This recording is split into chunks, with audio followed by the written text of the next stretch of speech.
지난 부흥의 날, 부흥회가 끝나고 월요일 날 제가 우리 강사 목사님과 함께 우리 전 목사님과 함께 몬트리올을 좀 돌아볼 수 있는 그런 기회가 있었습니다. 올드시티를 좀 돌아봤는데요. 하루 만에 이렇게 다녀와야 되어서 많은 곳을 못 돌아보고 제일 유명한 성당 두 군데, 여러분도 아시죠? 노틀담 성당하고 세인트 조셉 성당을 저희가 한번 목사님 모시고 이렇게 다녀왔습니다. 여러분도 아마 한 번쯤은 다 가보셨죠? 저도 개인적으로 이번이 세 번째 이렇게 방문하게 되었던 건데요. 그동안 두 번 갔을 때는 저는 사실 그냥 구경하러 갔었습니다. 아무 생각 없이. 그러니까 가서 이렇게 보니까 뭐 잘 지어졌네, 돈 많이 들었겠다, 이런저런 생각하면서 이렇게 한번 쑥 둘러보는 그런 수준이었습니다. 근데 이번에는요, 우리 정 목사님이 나름대로 사전조사를 하셨어요. 그래서 이게 가이드처럼 설명을 해주시는 거예요. 설명을 들으면서 이걸 보니까 전혀 다른 느낌으로 이렇게 봐지더라고요. 제가 이번에 이 노틀담 성당하고 조셉 성당을 보면서 가슴 아픈 두 가지가 제게 있었습니다. 첫 번째는요, 이 노틀담 성당 안으로 들어가 보면 이제 벽에 이렇게 화려한 그런 장식들이 되어 있고 데코레이션 되어 있고 형상들이 새겨져 있고요. 안쪽으로 쑥 들어가 보면 이제 그 성당의 하이라이트죠. 메인 그 섹션인데요. 이 모습이 지금 안쪽에 조각되어 있죠. 맨 밑에 제가 보기에 왼쪽에는 멜기세덱이에요. 멜기세덱. 구약 성경에 나오죠. 그래서 멜기세덱이 이 저울을 들고 하나님의 공평을 얘기하는 그 공평 저울을 들고 서 있고요. 그 위쪽에는 모세가 만나 항아리를 들고 이렇게 서 있고 앉아 있고요. 다음에 오른쪽에는 제사장 아론이 이렇게 새겨져 있고요. 그 밑에는 아브라함이 새겨져 있습니다. 그리고 가운데는 역시나 예수님이 십자가에서 이렇게 고난당하시면서 이렇게 달려있으신 모습이 이렇게 조각되어 있고요. 이 모습을 이제 쭉 보는데 그 위쪽에 관심이 갔어요. 저 위쪽에 눈이 갔는데 위쪽에 한 분이 새겨져 있는 거예요. 여러분 누구일까요? 당연히 하나님이시죠. 성부 하나님이 이렇게 조각되어서 이렇게 보좌에 앉아 계신 형상이 새겨져 있었습니다. 그런데 그 새겨진 하나님 앞에 누군가가 무릎 꿇고 면류관을 받고 있어요. 면류관을 받고 있어요. 이게 누군가 정 목사님의 설명을 듣고 제가 깜짝 놀랐어요. 이 면류관을 받는 사람이 누구냐? 마리아예요. 마리아가 하나님 보좌 앞에서 무릎 꿇고 하나님 주시는 면류관을 이 마리아가 받고 있더라고 말이에요. 제가 깜짝 놀랐어요. 여러분은 별로 안 놀라시네. 저는 신학적으로 이게 있을 수 있는 일인가 깜짝 놀랐어요. 그리고 이걸 본 뒤에, 이제 이걸 다 본 뒤에 옆으로 가니까, 여러분, 어느 성당이나 있는 광경이죠? 성모 마리아 상이 있고, 그 앞에 초가 있어요. 그죠? 여러분, 이 광경, 어디 성당이나 가면 있잖아요. 성모 마리아 성당이 있고, 그 앞에 촛불이 있습니다. 근데 노틀담 성당은 관광지에서 그런지 촛불 가격이 다 달라요. 금방 타서 없어질 조그마한 건 2불, 조금 더 두꺼운 건 5불, 좀 완전히 큰 건 10불, 이렇게 해서 그 돈을 넣고 불을 붙이게 되어 있더라고요. 이 모습이 이렇게 성당 주위에 장식되어 있고 실제로 이렇게 빛이 되어 있었습니다. 저는 이 모습으로 좀 충격을 받았어요. 그동안 제가 천주교 분들한테 들었던 이야기는 늘 질문을 하죠. 성모 마리아를 왜 이렇게 숭배하십니까? 그럼 그럴 때마다 우리가 숭배하는 게 아니라 그냥 예수님의 어머니로서 대접해 드리는 겁니다. 숭배하고 신으로 섬기는 건 아니고 대접해 드리는 겁니다. 이런 차원의 대답을 늘 들어서 그런가 보다 했는데, 이게 알고 이렇게 보니까 이게 성당의 신앙적 가치관이 이게 정말로 어쩌면 이것이 그대로 그 신앙관으로 표출된 그런 모습이 아닌가, 그런 생각이 들었어요. 예수님의 십자가 위에 마리아가 앉아있고, 그 마리아가 하나님 또 면류관을 받고요. 그리고 사람들은 그 마리아 앞에서 자기 소원을 빌고요. 이것이 천주교 신앙관의 어쩌면 그 중심이 노출된 그런 광경이 아닌가, 그런 생각을 해보았어요. 나중에 알고 봤더니 노틀담이라는 말 자체가 성모 마리아라는 뜻이래요. 그러니까 노틀담 성당 자체가 성모 마리아 성당이라는 말의 뜻이래요. 나중에 알고 봤더니. 그러니까 처음부터 끝까지 마리아로 압도되어 있는 것이 이 노틀담 성당이었어요. 세인트 조셉 성당을 또 가봤습니다. 거기 또 엄청난 성당이지 않습니까? 2층을 다 구경하고 이제 지하로 내려가 봤는데요. 제 설명 들으면 혹시 다음에 가실 때 아마 좀 더 느낄 수 있으실 거예요.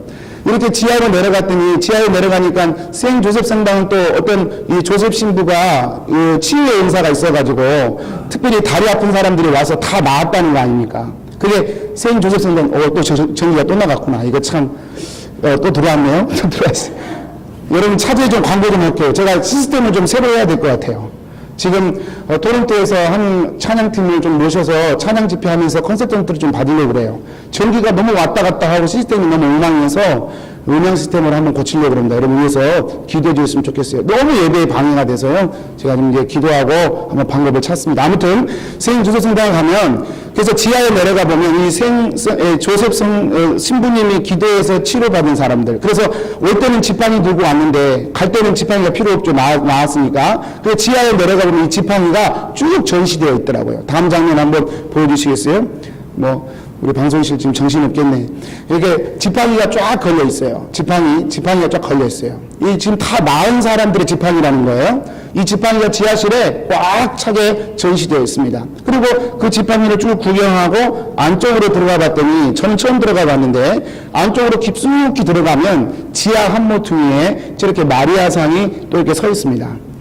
이 마리아상의 선이 제가 구경 가지고 앞으로 갔더니 한 흑인 여성분 한 분이 마리아의 발가락을 만지고 얼마나 간절히 기도하는지 막 기도를 하고 있더라고요. 우리 정 목사님도 사진을 찍었어요. 사진에 막 기도하고 있더라고요. 저는 앞에서 이제 기다렸어요. 이분이 기도 끝나기를. 한참 기도하고 이분이 가신 뒤에 제가 성문 마리아상 앞에 한번 서봤어요. 서봤는데요.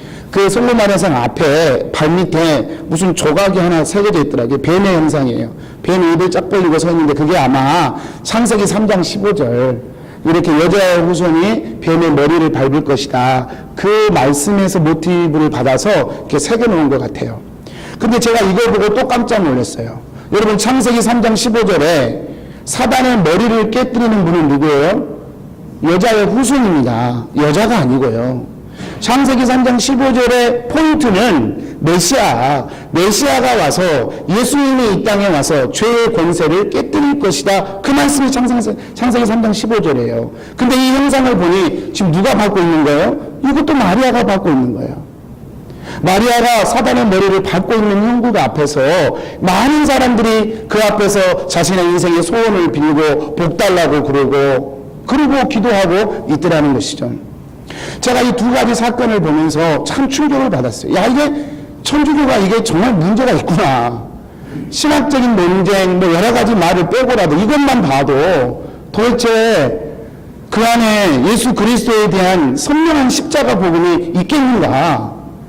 저렇게 온갖 마리아로 압도되어버리는 그런 형상들을 새겨놓고 그 앞에서 기도하는 신앙이 정말로 저는 그동안은 좀 이렇게 좀 나름대로 넓게 봤었는데, 이건 아니겠구나라는 생각이 정말 이번 여행을 통하여 제게 들었습니다. 여러분, 제가 지금 천주교 이야기를 이렇게 괜히 꺼내는 것은요, 괜히 천주교를 디스하자는 게 아니라, 여러분, 신앙의 본질이 무엇이냐라고 하는 걸 한번 또 생각해 보자는 것이죠. 여러분, 하나님의 이름을 부른다고, 예수님이 내 죄를 사하셨습니다. 저는 믿습니다. 그거 말한다고 다 구원이겠습니까? 그렇게만 말하면 다 되는 거예요. 그렇게만 말하고 나머지는 아무거나 갖다 붙여도 그래도 신앙이라고 말할 수 있겠습니까? 참 심각한 문제예요. 천주교는 대놓고 저렇게 그래요. 여러분, 교회는 어떻습니까? 교회는 정말로 십자가 복음으로 여러분 교회가 든든하게 세워져 가냐 말이에요.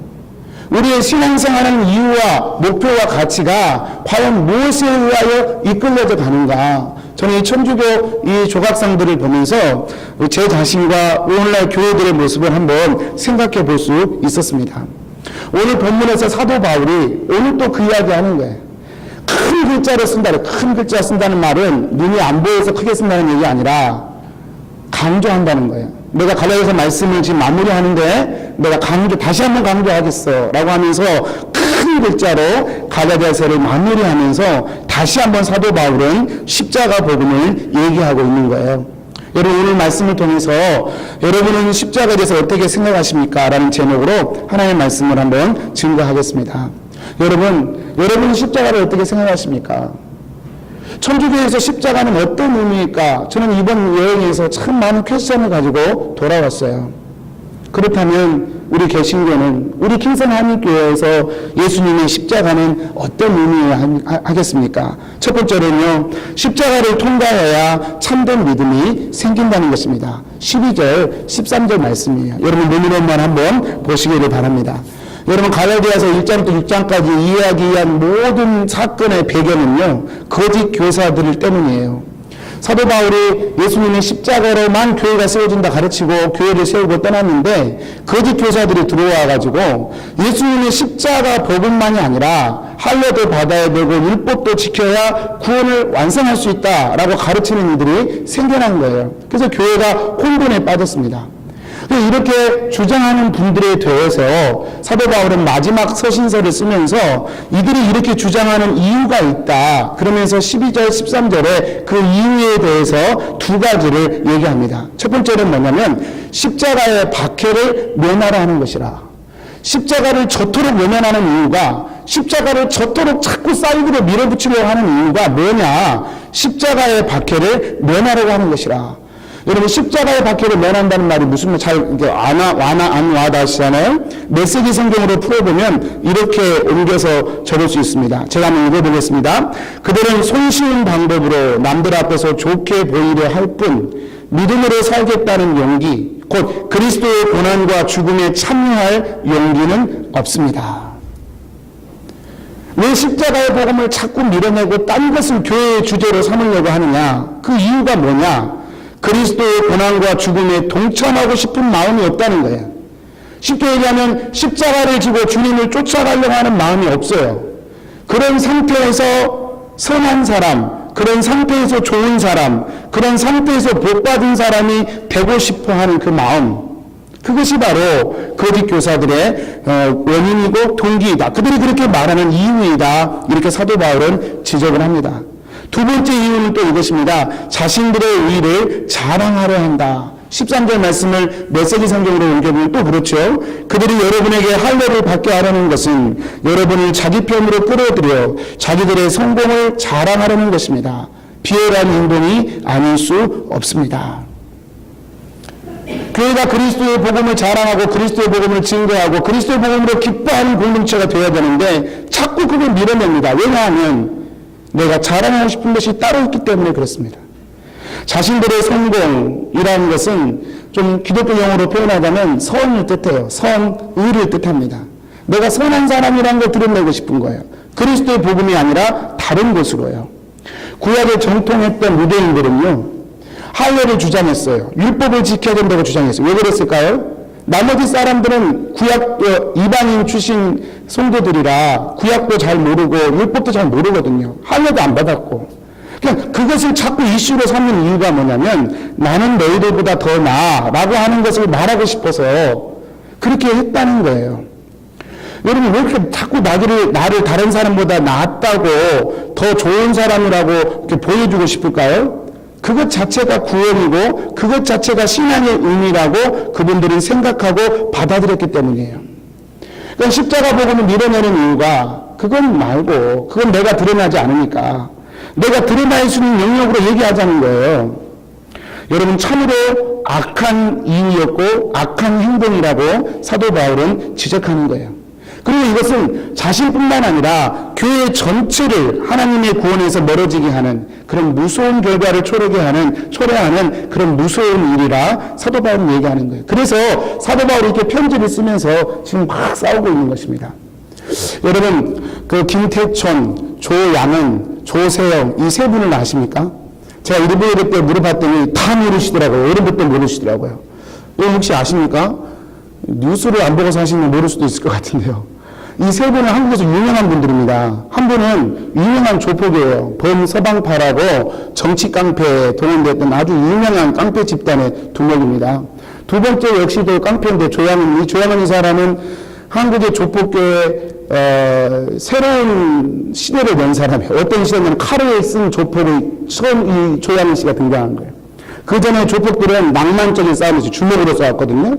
그래서 뭐 김두한이나 이런 보면 끝까지 주먹으로 싸우지 뭐 안 들어요. 근데 칼을 들어 최초로 칼을 들어서 다 힘줄을, 인대를 끊어버렸다 그래요. 발목을 끊어버렸다 그래요. 자기를 상대편의 그 깡패들 만나면 다 발목을 끊어버린 사람으로 유명해요. 아주 악랄한 사람이에요.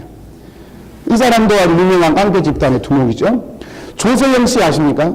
아주 큰 도둑이잖아요. 부잣집에 들어가서 부잣집에 그 보물들을 훔쳐가지고 한 번도 안 들키다가 어떻게 들켜가지고 잡혀 들어간 아주 유명한 이 세 사람도 한국 사회에서 아주 유명한 범죄자로 알려져 있습니다. 이게 공통점이에요. 근데 여러분 또 다른 공통점도 있습니다. 뭐냐면요. 셋 다 회개하고 공개적으로 기독교 세례를 받았다는 거예요. 이분 중에 두 분이 조영준 목사님에게 전도받고 세례를 받았다 그렇게 알려져 있어요. 그리고 세례 받을 때 장면을 기자들이 와서 사진 찍고 난리가 났었어요. 희대의 범죄자가 세례를 받으니까 뉴스거리잖아요. 이 세 분 다 공개적으로 회개하고 기독교 세례를 받았어요. 이게 특징입니다. 공통점입니다. 또 다른 공통점이 있습니다. 셋 다 신학교를 갔습니다. 신학교를 갔어요. 신학교를 가서 신학교를 마친 분들입니다. 그리고 이 세 분 다 대한민국 교회 곳곳을 다니면서 소위 신앙 간증을 했었던 분들입니다. 하나님의 은혜를 말하고 하나님의 사랑을 간증했던 분들이 이분들입니다. 그런데요, 이 세 분 다 지금 뭐하고 있느냐?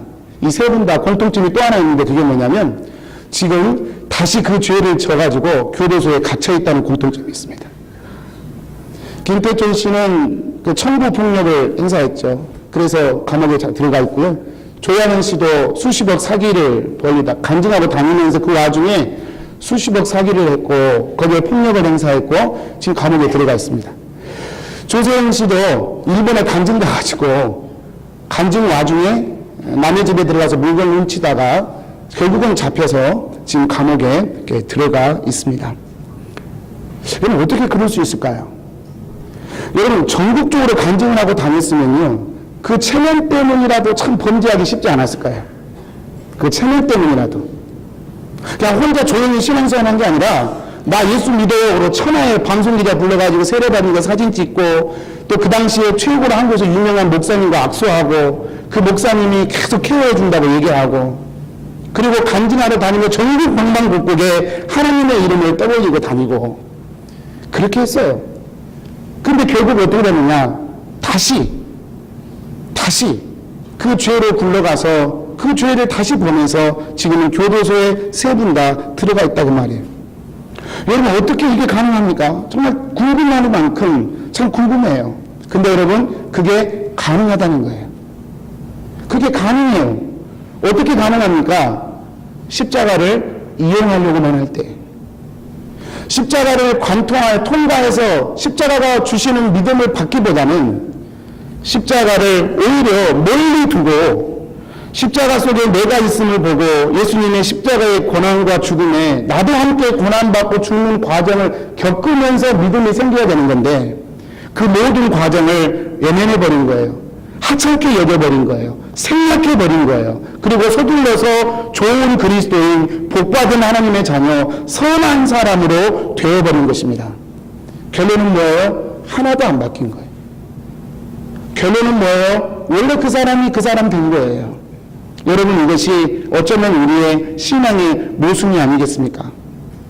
저도 모태신앙이니까 오해하지 말고 들으십시오. 저희 아내도 목사 딸이에요. 그래서 오해하지 말고 들으십시오. 여러분 우리 교회 모태신앙을 가지신 분들 한번 제 이야기를 들어보십시오. 우리 모태신앙인들은요 이상한 착각이 있어요. 어떤 착각이냐면 나는 태어날 때부터 구원받은 사람이야 라는 착각을 가지고 신앙생활을 해요. 왜냐하면 나는 태어날 때부터 교회에 끌려왔으니까. 나는 태어날 때부터 그냥 기도 안 하면 밥 못 먹고 뭐 그런 상황에서 살았으니까 난 태어날 때부터 기도했고 태어날 때부터 교회 다녔고 태어날 때부터 말씀 읽었으니까 나는 태어날 때부터 구원받은 사람이야 라고 착각하며 시작하는 경우가 참 많아요. 구원받았다고 생각하면서 거기서부터 시작하려고 그래요. 왜냐하면 성경에도 보면 태초부터 날 택정했다 뭐 이런 말들이 있으니까 아하 우리 아버지부터 이렇게 믿게 하신 건 나를 택정하셨나 보다 그렇게 적용을 해요. 여러분 그 말이 그 말일까요? 그렇지 않습니다. 태초부터 택정했다는 말은 여러분, 내가 신앙생활을 하다가 보면 내 신앙의 뿌리가 어디 있을까 돌아보게 될 것이고, 그 신앙의 뿌리를 가만히 은혜 앞에서 살펴보니 나에게 있지 않고 하나님에게 그 뿌리가 있구나 깨달으면서 고백하는 말이에요. 그렇게 고백하지 않으면 태초를 언제 가봐서 얘기하겠어요. 신앙 고백론이란 말이에요.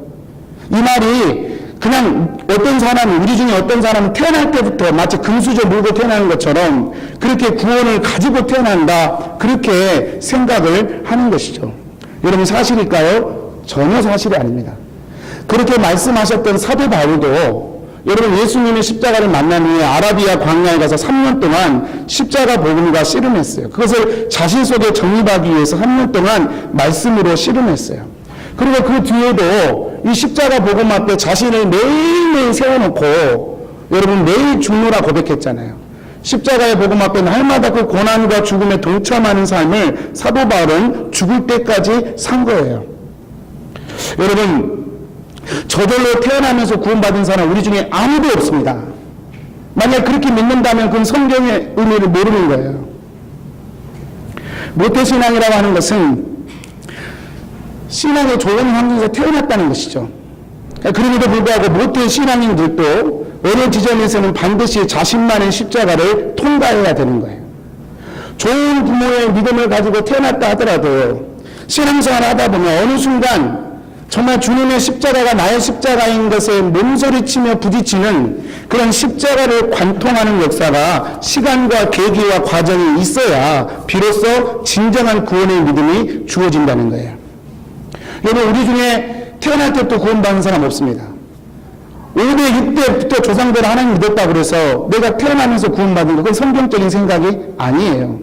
여러분, 제가 왜 괜히 앉아있는 모태신앙한테 시비를 거냐면요, 모태신앙이 이 정도면 중간에 교회에 나오신 분들, 여러분, 태어날 때부터 교회 출석하고 말씀 보고 기도 안 하면 밥 못 먹고 그런 환경에서 자랐던 모태신앙조차도 십자가를 통과하지 않으면 그 믿음의 시작이 없다라고 말한다면, 중간에 들어오신 분들, 중간에 하나님을 믿겠다 결단하신 분들이 더 말을 못하겠어요.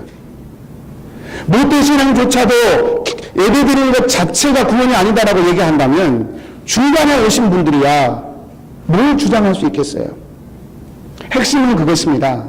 십자가라고 하는 것은 십자가를 통과해야 그 사건이 나의 사건이고 주님의 고난과 아픔이 나도 함께 고난과 아픔으로 동참하는 과정 가운데서 참된 믿음은 시작된다는 거예요. 오늘 사도 바울이 그것을 꼭 집어서 얘기하는 거예요. 왜 십자가의 복음을 그토록 밀어내려고 하느냐? 쉽게 가려고, 십자가의 박해를 면하려고, 십자가의 고난과 고통에 참여하지 않고 그냥 쉽게 하나님의 자녀란 복을 누리려고, 그래서 할례를 주장하고 그래서 율법을 주장한다는 거예요. 제가 천주교를 생각해 봤어요. 왜 천주교가 그렇게 마리아에게 달라붙는 걸까? 제 생각이에요. 신학적 근거도 없고 제 저 혼자 생각인데요. 마리아가 편하니까. 예수님이 십자가 앞에 맨날 십자가에 달려있는 모습 보면 왠지 찝찝해. 근데 마리아한테 가면 너무 쉬워. 내 소원 아뢰고 나를 좀 용돈케 해주시고 내 소원 좀 들어달라고 말하기가 쉬울 것 같아. 그래서 예수님이 십자가 세워놓고 그건 그냥 그 성당에 오면 그냥 하는 일이고 그 다음 본론은 마리아한테 가서 보는 거예요. 그냥 저 혼자 생각이에요. 여러분, 십자가의 고난에 비껴서는 모든 생각과 시도들은 합당한 일이 아니다. 사도 바울은 그 이야기를 하는 거예요. 여러분, 교회도 그렇고요, 개인의 구원도 마찬가지. 그래서 구원이 이루어지는 거 아니에요. 그런다고 선한 사람 되는 거 아니에요. 그런다고 하나님의 자녀가 되는 것도 아니라는 거예요. 두 번째는요, 십자가를 통과하면 삶의 목표와 가치관이 바뀌게 된다는 거예요. 14절, 15절 말씀입니다. 여러분 눈으로만 한번 넘겨주시겠어요? 슬라이드 하나만. 눈으로만 보시기 바랍니다. 여러분, 사도 바울은 14절에 뭐라고 얘기하냐면, 내가 그리스도의 십자가로 말미암아 세상에 대하여 죽었고 세상도 나에 대하여 죽었다, 그렇게 선언을 합니다. 여러분, 이게 무슨 말일까요? 세상에 대해 죽었다는 말, 세상에 대하여, 세상이 나에 대해 죽고 나도 세상에 대해 죽었다는 말이 무슨 말일까요? 제가 이 갈라디아 강의서를 준비하면서 손태근 목사님의 설교를 좀 이렇게 참조하는데, 손태근 목사님이 이런 표현을 쓰시더라고요. 세례 요한이 사용한 회개라는 단어, 헬라어 메타노니아라는 단어와 예수님은 좀 다른 단어를 쓰셨다는 거예요. 아람어를 쓰셨는데 토브라는 단어를 썼다는 거예요. 근데 이 두 단어가 좀 느낌이 다르고 정의가 다르다라는 이야기를 하셨어요. 그래서 참 흥미로운 말이다 싶어서 제가 인터넷으로 그 자료를 한번 찾아봤어요. 그랬더니 서울대 종교학과 배철영 교수가 쓴 우리는 무엇을 믿어야 하는가라는 책에서 이 부분이 언급되어 있는 것을 제가 확인했어요. 제가 책을 다 살 수는 없어서 인터넷으로 요약본만 보았는데요. 그 요약본에 이렇게 정의되어 있었어요. 제가 한번 그대로 인용해 보겠습니다. 메타노니아, 헬라어로 회개입니다. 세례 요한이 외쳤던 회개예요. 이러는 것입니다. 자신의 삶에 대한 깊은 성찰을 통해 자신의 생각과 말 그리고 행동을 바꾸는 것. 세례 요한이 외쳤던 것은 이거죠. 그래서 우리가 도끼가 나무불에 놓였으니까 너의 행동이 바뀌지 않으면 찍어버린다. 그렇게까지 과격하게 세례 요한이 얘기했었죠. 세례 요한이 외쳤던 이 회개하고 예수님이 외쳤던 회개는 좀 달라요. 예수님이 외쳤던 회개는 타부라는 하라던데요. 이런 뜻입니다. 하나님이 모든 인간에게 각각 맡긴 그 사명을 깨닫고 인간의 마음속 깊이 숨겨져 있는 하나님의 형상을 회복하는 것. 이게 회개예요. 예수님이 말씀하셨던 회개는 하나님이 나를 왜 이 땅에 보내셨을까? 세상 사람들은 그 이유를 몰라요. 그냥 잘 먹고 잘 살고 서바이벌 하고 또 남으면 우리 자식들한테 물려주고 그게 삶의 의미예요. 그런데 회개하고 하나님을 믿게 되면 어떻게 되느냐? 하나님이 왜 나를 이 땅에 살게 하시는지 그 이유를 깨닫게 된다는 거예요. 그게 회개예요. 뒤집어보면 그게 없으면 어떻게 되는 거예요? 회개 안 한 거예요. 하나님이 내 인생 깊숙한 곳에 하나님의 DNA를 심겨 놓으셨어요. 하나님의 형상을 심어놨어요. 근데 하나님을 잃어버렸으니 그 형상도 없었어요.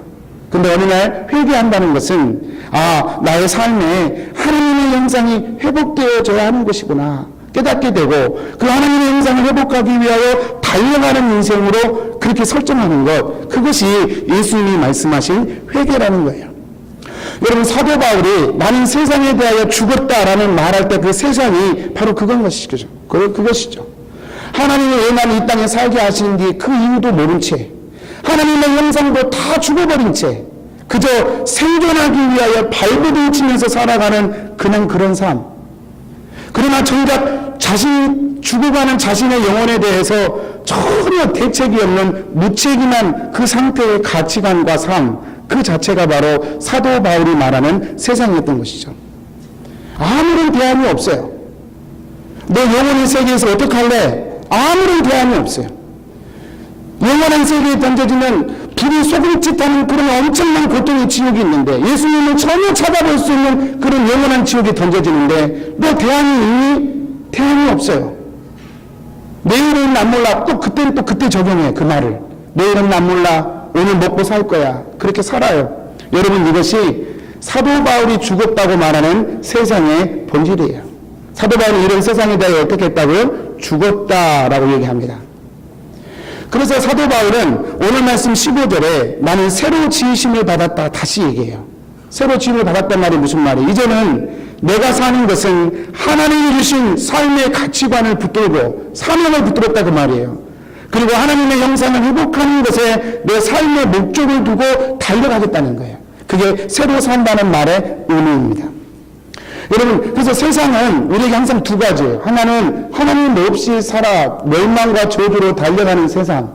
그러나 내가 또 다시 재해석하는 것은 하나님의 형상과 하나님의 사명을 깨달은 내가 그 하나님의 사명과 형상을 회복하기 위하여 도전하고 씨앗을 뿌리고 믿음의 헌신을 해야 할 그 땅으로 세상은 다시 해석되는 것이죠. 사도 바울은 그 표현을 지금 14절 15절에서 하고 있는 것입니다.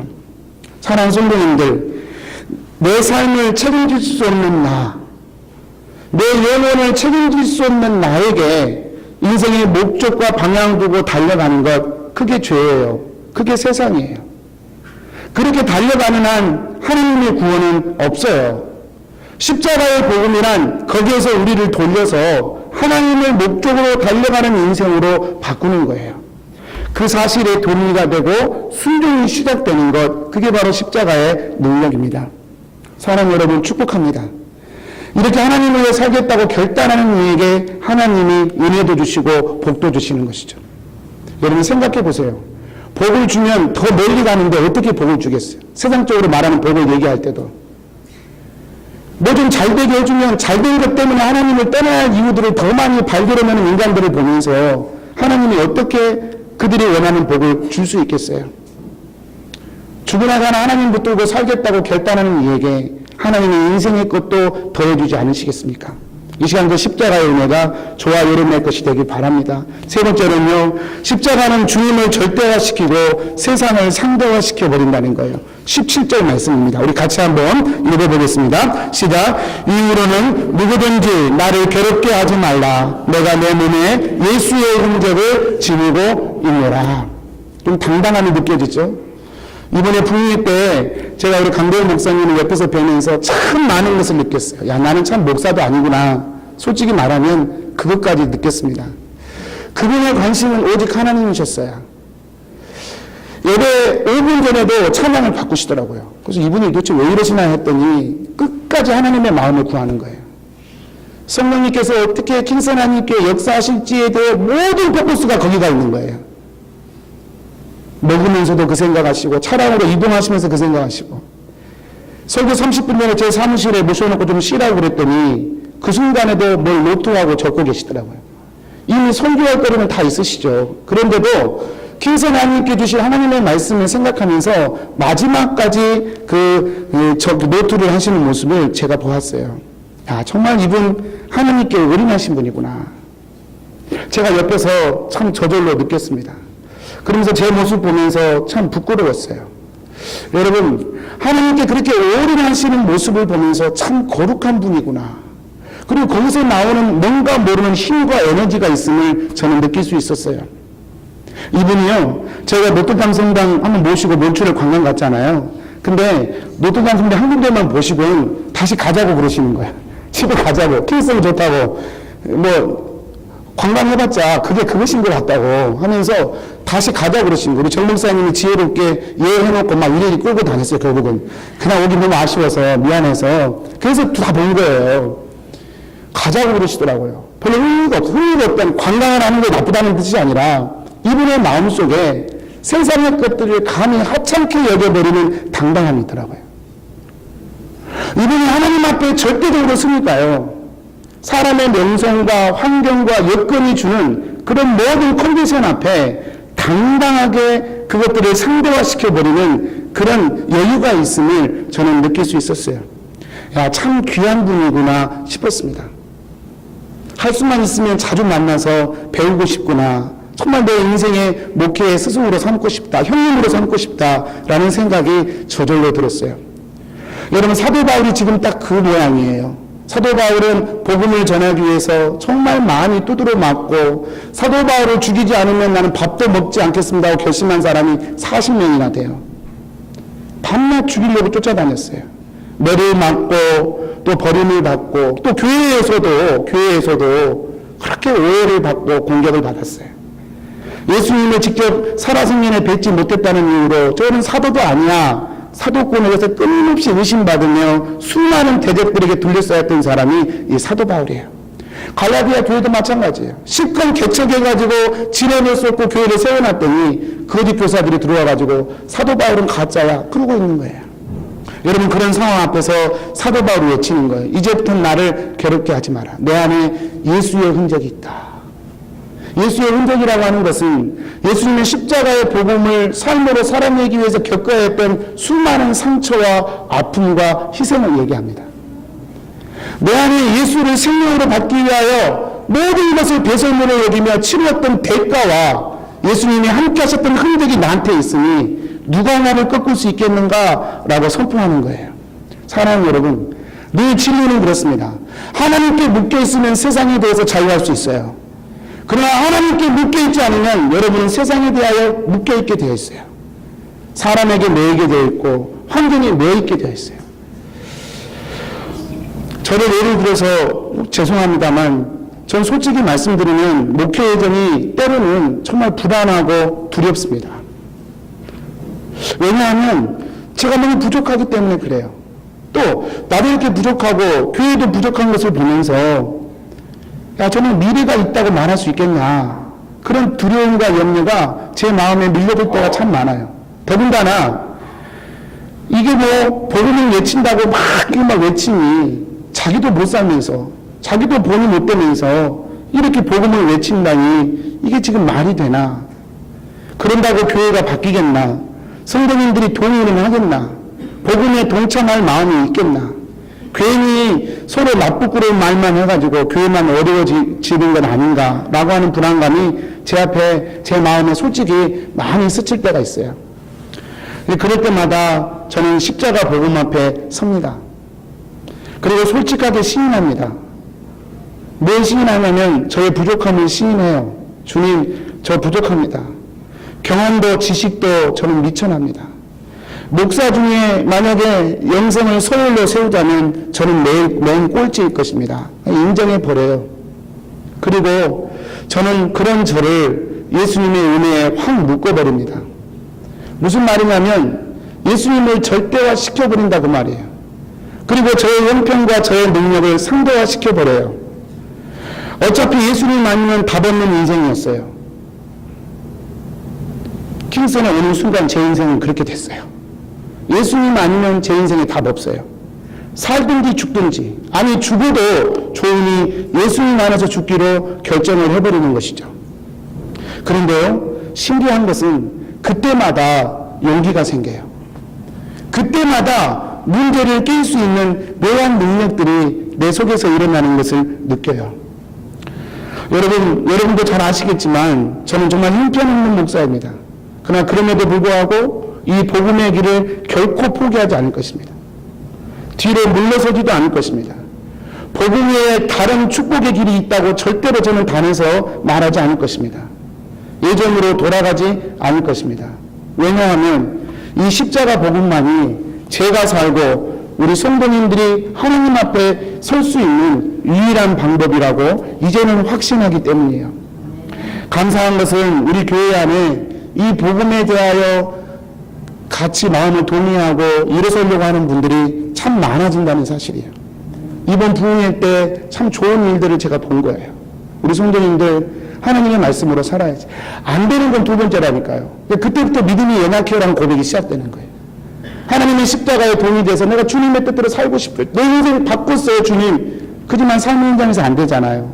그때마다 때를 따라 돕는 주의 은혜를 얻기 위하여 은혜의 보좌 앞에 담대히 나아가는, 내가 연약하기 때문에 더 십자가의 은혜를 구하게 되는 그런 길로 우리는 가게 되는 것이죠. 말씀을 정리하겠습니다. 사도 바울은요, 갈라디아서 처음에도 십자가 복음 외에는 다른 구원이 없다 선포했어요. 중간에도 십자가 복음 외에는 다른 길이 없다 얘기했어요. 그리고 오늘 마지막에도 십자가 복음 외에는 교회의 구원, 영혼 구원은 없다 큰 글자로 쓰면서 다시 한번 강조하면서 이렇게 갈라디아서를 정리하고 있어요. 사랑하는 성도님들, 십자가 복음 아직도 무엇인지 잘 와닿지 않은 분들도 솔직히 계실 거예요. 그렇지만 여러분, 알고 모르고보다 더 중요한 건 여러분 안에 십자가 복음을 사모하느냐 사모하지 않느냐예요. 교회에 오시면서 난 잘 모르지만 십자가 복음을 알고 싶습니다.